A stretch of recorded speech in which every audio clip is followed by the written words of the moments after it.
শুভ সকাল বন্ধুরা, সবাইকে নমস্কার জানাই। আজকের একটা ব্লগ আমি শুরু করতেছি। কেমন আছেন আপনারা সবাই? আশা করছি সবাই খুব খুব ভালো আছেন, আর আমরাও সবাই খুব ভালো আছি।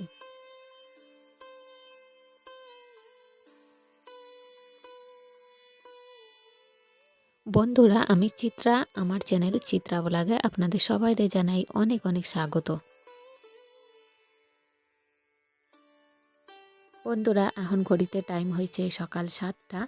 আর বাইরে বেরিয়ে না শুধুমাত্র একটু উঠোনটা পরিষ্কার করে না সোজা চলে আসলাম আবার ঘরের মধ্যে। ভাবলাম যে ননাইরে আগে ডাইকে তুলে দিই, কেননা ওর সারতে সারতে না আবার দেরি হয়ে যায়। আর পড়াশোনায় বসতে বসতে তারপরে কেননা 8টে বাইজে গেল। তাই জন্য ভাবলাম যে এমনিতে তো ঘড়িতে 7টা বাইজে গেছে, তারপর যদি আবার আমি কাজকর্ম করে না ওরা ডাকতে যাই না, তো অনেকটা দেরি হয়ে যাবে, ওরই ক্ষতি হবে, ও পড়াশোনাটা ঠিকমতো করতে পারবে না। তাই ওরা ডাকে নিয়ে দুইজনে আবার একসাথে ব্রাশ করতে বসলাম। আর যতক্ষণ না আমি ব্রাশ করে নেবো যেদিন, সেও বায়না করে যে মা তুমি আমার সাথে কেন ব্রাশ করলে না। সেই জন্য যেদিন টাইম পাই না ওর সাথেই ব্রাশ করার চেষ্টা করি।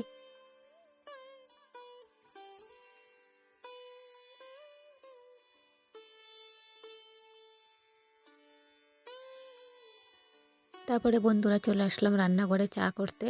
আর ননাইরে একটু মুড়ি দেবো, কেননা এই টাইমটা না খালির পেটে থাকলেই না ওর গ্যাস হয়ে যাচ্ছে বেশিরভাগ দিনই, মানে পেটে সমস্যা হচ্ছে। তাই জন্য ভাবলাম যে দিনের শুরুটা একটু মুড়িটা দিয়ে অন্তত পেটের যে সমস্যাটা সেইটা মুক্ত হবে। আর আমিও এটা ট্রাই করে দেখছি, যেদিন দেখবেন পেট খারাপ বা পেটের সমস্যা হচ্ছে, পেটে ব্যথা হচ্ছে, গ্যাস হয়ে যাচ্ছে, এরকম সমস্যা থাকলে না দেখবেন যে সকালবেলা এক মুঠো শুকনো মুড়ি যদি খাইয়ে নেওয়া যায় না, তাতে কিন্তু অনেকটাই উপকার পাওয়া যায়। যে হালকা হালকা পেটে ব্যথাগুলো আসে গ্যাসের থেকে, সেগুলো কিন্তু আর হয় না।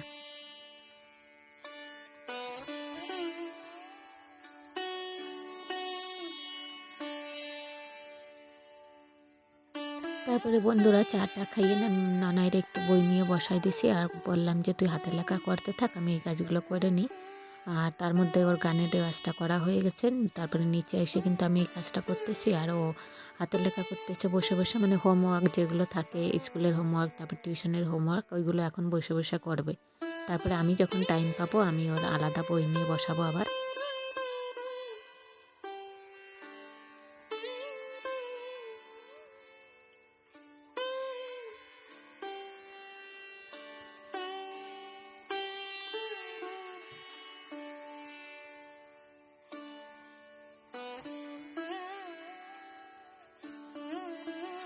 তো বন্ধুরা, রান্নাঘর কিন্তু পরিষ্কার করা হয়ে গেল, আর এই হলো রান্নাঘরের লুক। কেমন লাগতেছে আপনারা অবশ্যই জানাবেন। আর এইখানে না উপরটা মুছে নিয়ে এখন একটু নিচেটা নেতা দিতে হবে, কারণ নিচেটা অনেকটা নোংরা হয়েছে। আর বেশিরভাগই দিনই কি হয় জানেন তো, হাজব্যান্ডের যেহেতু একটু দেরি করে খায়, তো আমাদের খাওয়ার পরে ও নিজে খায়, তো তখন ওই রান্নাঘরটা একটু নোংরা হয়ে থাকে। তো সকালবেলা উঠে একটু অসুবিধা হয় আমার চলাফেরা করতে। তাই জন্য কিন্তু যত তাড়াতাড়ি হয় নোংরা, মানে রান্নাঘরটা আগে পরিষ্কার করার চেষ্টা করি।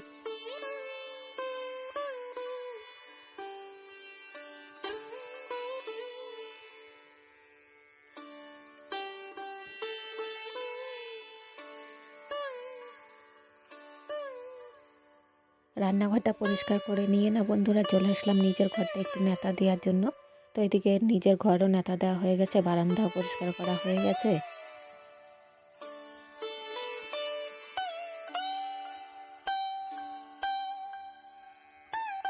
আর বন্ধুরা এখন ননাইয়ের বাবা তুলে দিয়ে বলল যে একটু দোকান নিয়ে আয়। আসলে আমার হাজব্যান্ড এতটাই ঘরকুনো না, ঘরে থাকতে এতটাই পছন্দ করে, যখন বাইরে বেরোয় তখন ওর মুখটা লোকে দেখতে পারে না, যতটা আমাদের মুখটা দেখে আমার মেয়ের। আর দিনের বেলায় তো দোকানে যাবেই না, যদি যায় রাতের বেলা যাবে। আসলে ওর এটা ছোটো থেকেই স্বভাব, ওই যা করতো বাবা করতো, আর এখনও তাই, যা করে বাবা, যত সব চাপ বাবার ঘাড়ের উপর চাপাই দেয়, মানে এই যেমন এই রেশন যাওয়া দোকানপাট করা, এই সমস্ত জিনিসগুলোই।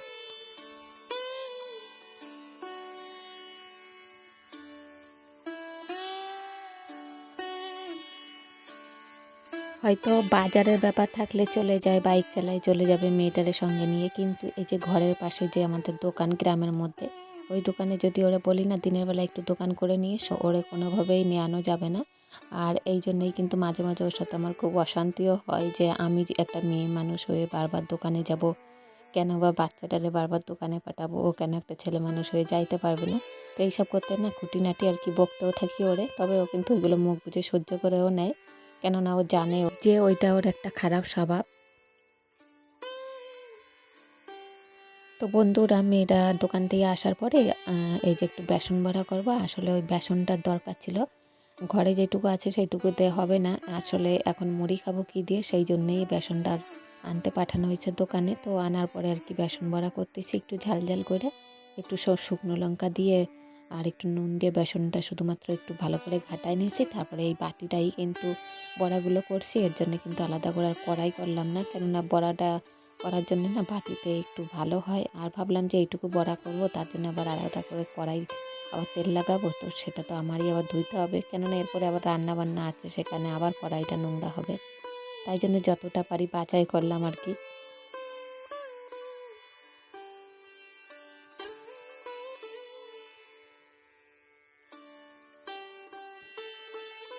তারপরে বন্ধুরা, ওইদিকে এই কাজ করতে করতে না বাসনগুলো আমি গুছাই নিলাম। তার মধ্যে মেয়েটারে মুড়ি দিয়ে দিছি, ওরে মুড়ি মাখাই টাকাই দিয়ে না বসাই দিছি যে খা। আর ও তো এমনি বায়না করে যে মা খাওয়াই দাও খাওয়াই দাও, প্রতিদিনই একই বায়না। আর মাঝে সাঝে একটু নিজে না দিলে না ও খাওয়া শিখবে না নিজে হাতে। আসলে এইসব না ঘরের মধ্যে বসে আমি হয়তো করতে পারবো, কিন্তু ও যখন একটা নেমন্তন্ন বাড়ি যাবে না, তখন কিন্তু ওর ওই স্বভাবের জন্য ওর আর কি পিছায় পড়বে খাইতে। তখন দেখবেন সবাই খাইয়ে দিয়ে উঠে গেছে, ও হয়তো পেছনে পড়ে আছে। তো মাঝে মাঝে ওরা একারে ছাড়ে দিই যে না খা। তবে যেটুকু খাই সেটুকু কিন্তু ওর পেট ভরে না যদি নিজে খাই, তাই জন্যই কিন্তু আমি আর কি নিজে হাতে খাওয়াই দিই।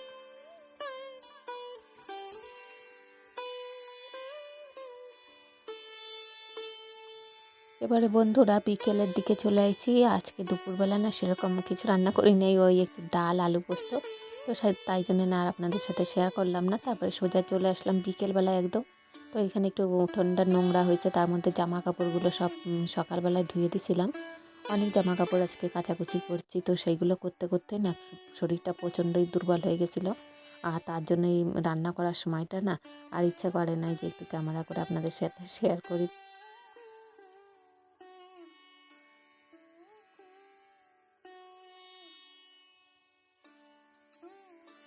বন্ধুরা, উঠোন বাড়ি ঝাড় দিয়ে না পরিষ্কার করে ওইদিকে কিছু জামা কাপড় ঘরের মধ্যে রেখে এসেছি যে পরে ভাঁজ করে তুলবো।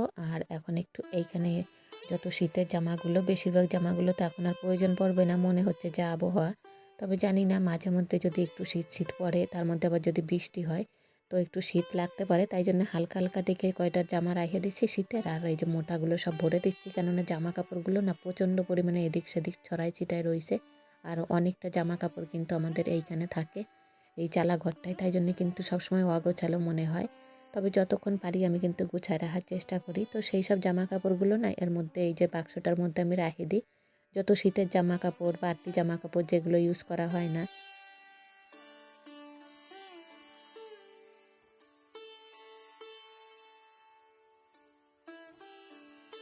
আর এর উপরে একটা ওই যে টেবিল ক্লথ যেগুলো থাকে বাড়তি আমার, তো সেইটা একটা পাইতা দিছি। তো এর উপরে হচ্ছে যত বিছানার চাদর যেগুলো আর কি আমার ইউজ করা হয়, সেই সব জামা কাপড়গুলো, আমার শাড়ি নাইটি যতটা পারি এর উপরে রেখে দিই, কেননা হাতের কাছে থাকলে না সবসময় পাওয়া যায় আর গোছগাছও করা যায়। আর এত পরিমাণে জামা কাপড় হয়ে গেছে যে একটা আলমারিতে আর ধরে না।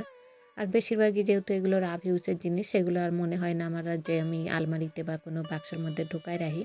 কারণ ওইসব জিনিসগুলো না যদি একটু বাক্সের মধ্যে বা ব্যাগের পত্রের মধ্যে ঢুকায় রাখি, তো অসুবিধা হয়।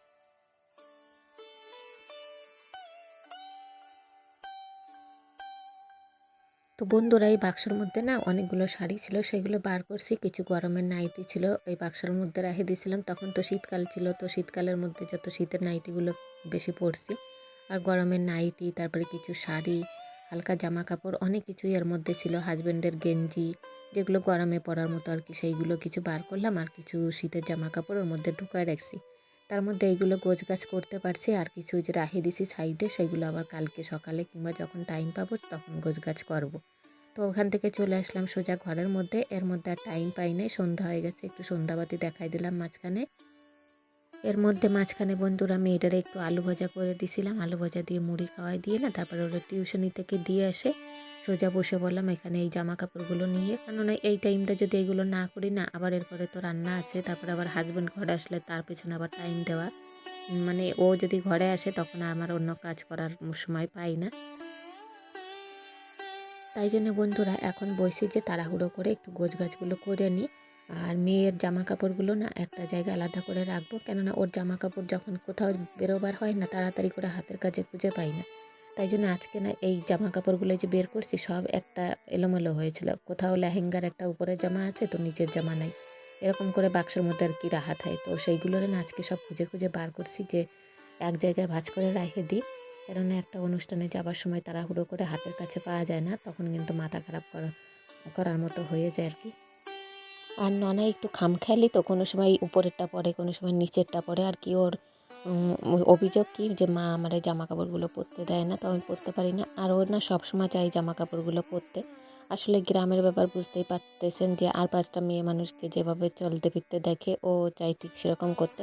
তবে আমি যেহেতু একটু আলাদাভাবে মানুষ করা চাই কিংবা আলাদাভাবে সাজাতে চাই ওকে, সেই জন্য কিন্তু আমার মতে ওরে সাজাই। তবে দু এক সময় ওর বায়না রক্ষা করতে না ওর মন মতো একটু পরতে দিতে হয়। দু এক সময় খুব বায়না করে যে মা আমি এই গেঞ্জিটা পরবো আর ওই লেহেঙ্গাটা পরবো, এরকম করে আর কেউ পরতে চাই। তবে ও যেহেতু এখনও ছোট, ও অতটা বুঝতে পারে না কোনটা কী ওর ভালো মন্দ, তাই জন্য কিন্তু মাঝে মাঝে একটু ওর মতো চলতে হয়। তারপরে বন্ধুরা এই আলমারির থেকে না এই যে ছোটো একটা ড্রয়ারের মতো রয়েছে, ওইটাই কিন্তু জামা কাপড় রাখি। তো ওইখান থেকে কিছু বার করেও না একটু গোছগাছ করে রাখতেছি আর হাতের কাছে রাখতেছি, যাতে সময় মতো আমি ঠিক টাইম মতো ওর জামা কাপড়গুলো বার করতে পারি, কিংবা নিজে ব্যস্ত থাকলেও ওরেও বলতে পারি যে না একটু বের করে নিয়ে যায়। বন্ধুরা এই যে ছোট আলমারির মতো এই যে রয়েছে, ওইটা একটা শোকেজ আলমারি আর কি। তো সেইখানে না ওইটা ওর জন্যই বেসিক্যালি আর কি কেনা হয়েছিল, যে ওর জামা কাপড়গুলো রাখবো ওর মধ্যে।